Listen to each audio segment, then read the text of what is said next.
Hello everyone, welcome to Hope Speaks. This is Dania Esperanza. Esperanza means hope, and today I'd like to talk.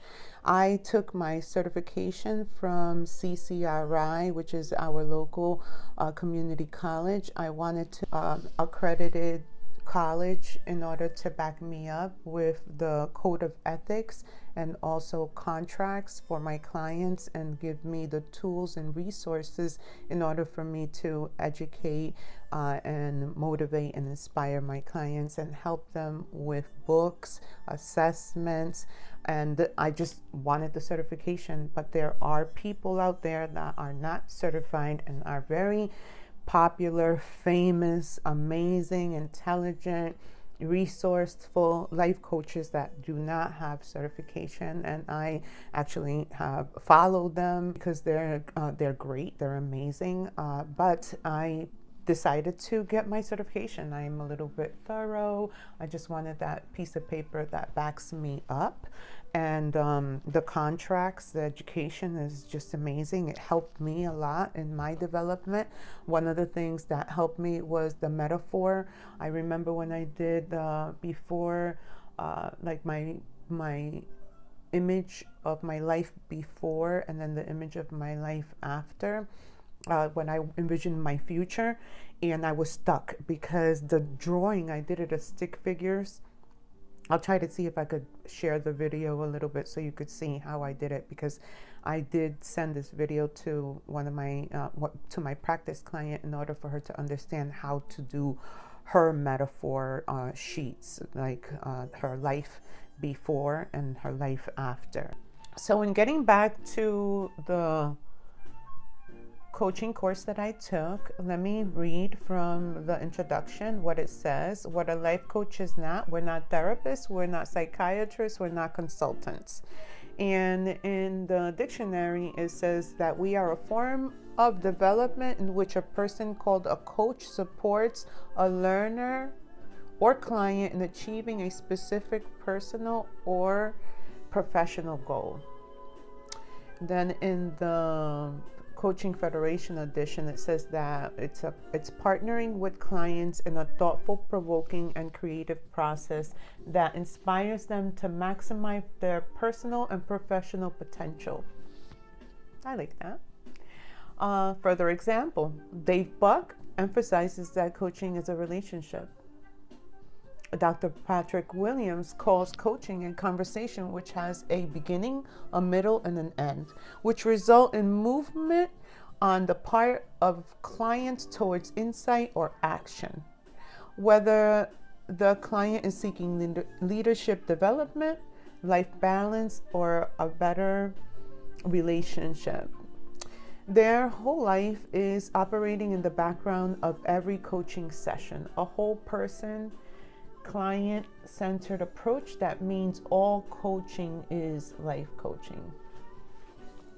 Where can you find a professional coach? In the business and corporate world, many companies employ internal coaches to help their managers and staff be more effective in meeting business objectives. They may utilize performance coaching to achieve specific goals or life coaching to enhance career skills and add value. External coaches are those offering services independently to a range of clients through their own coaching business and focus on some aspects of personal development. Many have a unique focus or specialty like wellness, addiction recovery, or career coaching. Effective coaching must do three things: stimulate insight, turn insight into sustainable action, engage to attain, acquire, achieve, or accomplish personal goals in alignment with one's own life purpose. Setting your intention. We go more into it in depth. So as you can see, when it comes to life coaching, it was wonderful to get the education. So I like the fact that I got the certification and I took this all in. I felt as if while I was learning from it, I also might become my own life coach. and that was refreshing. And then when it comes to people who don't have the certification, like I said, there's wonderful life coaches without the certification, but it's like buyer beware. You know, we have a code of conduct, we have the contracts. It's important to have insurance and all of that. So it's good for you to research.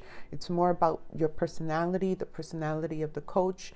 That's why I do these videos, so that people can understand my story, my personality, to understand them and give them the resources in order for them to move forward in whatever they hire me for, is what my goal is. I need results. I want to make sure that they are successful. So when you hire a life coach, you hire a life coach because you want achievement, you want success.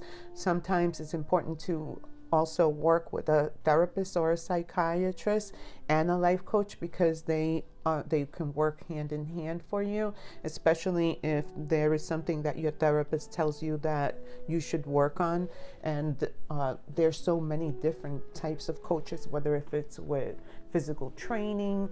I love when it comes to reprogramming the subconscious mind instead of medication. I do believe in meditation. So meditation instead of medication, that's what I pretty much believe in. So I enjoy motivating people into doing yoga, into health and fitness, but I am not like a yogi and I am not a personal trainer. But there are coaches that have that as a specialty, you know what I mean? I'm more of a brain coach. I like to get deep into the reprogramming of the subconscious mind, manifestation, and things like that. And one of the things that I manifested that was really fun, and that I do a lot of great manifestations, and then sometimes I wonder, when I want like $1 million, why is it that that doesn't happen? And there is a reason why that doesn't happen. But I manifested a Tesla. I wanted a Tesla. I wrote it down in my goals notebook. I wrote down the color. I knew what I wanted. And when my father passed away, I went to rent a vehicle, and guess what it was? A Tesla, exactly like I wanted it. I didn't buy it, but I'm glad that I didn't, because I told the company that I wanted to rent it to see how it felt, so that I can go from the rental into a purchase. And when I drove it for about 2 months, and I realized how uncomfortable the suspension was in the New England area when it comes to the roads, the holes that we have, because our infrastructure is not like Atlanta or California and certain other states. We have a really rough roads. Had I wanted to truly invest in one and not gotten the experience, I would have not been happy, right? It wouldn't have been a good investment. And every time I was about to drop it off and trade it for something else, I ended up keeping it, because it was actually like the best deal. It was the more affordable vehicle, and I was trying to also balance my budget. So it worked out that I drove it for about 2 months. It was a fun ride. It was exciting, but it was also research to understand whether this was going to be a good investment for Melody, a good investment for where I'm living at the moment, and the answers were no. But I was able to hold on to it for so long, and I was surprised about that. It was something that came out of the blue for me, and I didn't ever even think I was going to be able to rent one. So, and they're not available in all rental companies. I think Hertz is the only company that does rent Teslas, and they were so good to me. I think it was partially because my father passed away. Every time I kept saying, I think I'm going to get something that's less expensive, and I'm going to bring it back in. It was always worked out in the computer that I could just keep it, and it was a smooth ride on the smooth roads, and I loved the sunroof. That was a lot of fun. But like I said, you have to make a wise decision when it comes to investing in something, and something that that big of a purchase, you have to know what you're getting into. So I was grateful for the experience and grateful, to understand that that's not what I really should have at this moment in my life. Maybe later in another state, but it was a good manifestation because I wrote it down. I was sure that it was going to happen. And then when I was driving it, and it was like weeks and weeks, and everywhere I went, I was just like, it just felt like it was mine. I felt like it was mine, and I still feel like it's mine. Now, and every time I look at them, I'm like, yeah, that's my Tesla. And yep, that's me. That's going to be me. I'll be driving that Tesla in Hawaii or roads like California. That will be me. So I'm like, I'm manifesting it again. It's gonna happen. I feel it. I see it. And that's how you have to manifest. You have to manifest with feeling it. You gotta see it, and then you write it, and then you feel it, and you know it. You have to expect it. That's what the secret. If you don't expect it, it's not coming. The last part is expectation. If you want it, you envision it, and then you have to expect it. That's like the secret to it. And expecting it is very difficult for your brain to wire that way, because our subconscious is what drives us. We don't drive the subconscious drives us. So we need to be intelligent enough to program the subconscious so that way we're the ones controlling it. And the only way you're going to do that is by repetition. So if you want a Tesla, you imagine it, you feel it, you see yourself in it. Rent one, even if it's just for one day, and just feel yourself in it, enjoy it, know it, make it part of who you are. This is who you are. You are that energy, embody it. And then just know that that's going to happen for you. Know it and keep that, embody it. Feel it within yourself, and that's the secret to manifestation. But you have to expect it. You got to know that's coming. You got to feel it, because that is the last sequence in it actually in Tesla. When it comes to energy, it's the trilogy. And so if I get more into that, I have to get my notes into that so I can be more thorough.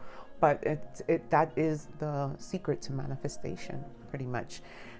Write down your goals, and that's one of the wonderful things that I learned is goal setting. When it comes to life coaching, we can do goal setting, and then we can make sure we achieve those goals. So yeah, life coaching is one of the things that I really enjoy doing, and I think it goes really well with hairdressing. I think every hairdresser should be a life coach, because they will really be able to propel their clients forward, and they can also increase their income, because they can do both in the chair. You could spend 1 hour with a wash and blow dry, and it takes 1 hour of a conversation, of a session. Now, I do believe that it's important for us to sit down and pay attention to the words and the body language of the client when we're coaching. So it's beneficial to just be able to fully engage with the client when you have a life coaching session. I believe that a stylist or a beauty professional can truly benefit from getting the certification in order to understand how they can help their clients with their, not advice, because we're not supposed to give advice, but it is a conversation. We want to enlighten, inspire, motivate, or even direct a client to the right place or the right resources for them to help themselves. And that's always so much fun for me to share. So I hope that you understand the difference between certified and a life coach and a not certified life coach, and then also understand how a certification can help when it comes to your beauty professionals as well. So like, share, and subscribe. Thank you for being here.